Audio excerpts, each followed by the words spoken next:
দর্শক, পহেলা বৈশাখ ঘিরে ব্যাপক প্রস্তুতি নেওয়া হয়েছে যশোরে। এ বিষয়ে আরো জানাতে সরাসরি যুক্ত হচ্ছেন আমাদের সহকর্মী তহিদুর রহমান। তহিদ। রুহি, আপনি জানেন যে সংস্কৃতির রাজধানী খ্যাত যশোরে পহেলা বৈশাখ মানেই অন্য ধরনের একটি উৎসব, এবং এই উৎসবে শরিক হয় এখানে সকল শ্রেণী পেশার বয়সের মানুষ।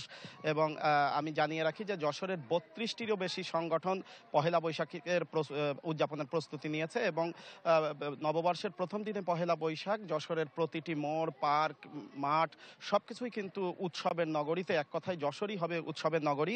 এবং সেই উৎসবকে নববর্ষকে বরণ করে নিতে, উৎসবকে বর্ণিল করতে কিন্তু প্রস্তুতি চলছে আরও প্রায় ২ মাস আগে থেকে। এবং এখন আমি আছি যশোর চারুপীঠে। আপনি নিশ্চয়ই জানেন যে আজকে আনন্দ শোভাযাত্রা বা মঙ্গল শোভাযাত্রা যে নামেই হোক, পহেলা বৈশাখের যে প্রধান অনুষঙ্গ হিসেবে দাঁড়িয়েছে পহেলা বৈশাখের শোভাযাত্রা, সেই শোভাযাত্রার আতুরঘর কিন্তু এই যশোরের চারুপীঠ। এখানে এই প্রতিষ্ঠানের যিনি অধ্যক্ষ মাহবুব জামাল শামীমের হাত ধরেই ১৯৮৫ সালে শুরু হয়েছিল যশোর থেকেই মঙ্গল শোভাযাত্রা। সেটারই আজকের রূপ কিন্তু সারা দেশ ছাড়িয়ে বাংলা যেখানে আছে সেখানেই শোভাযাত্রাটি পৌঁছে গেছে। এবং সেই প্রস্তুতি এখানে চলছে চারুপীঠে। এবারও যে এখানে সম্মিলিত যে শোভাযাত্রাটি আয়োজন করা হয়েছে সেটারও প্রধান অনুঘটকের ভূমিকায় থাকছে চারুপীঠ। এবং চারুপীঠের যিনি অধ্যক্ষ এবং সেই শোভাযাত্রার গোড়াপত্তনকারী শামীম সহ মাহবুব জামাল শামীম, তার সাথেও কথা বলেছি।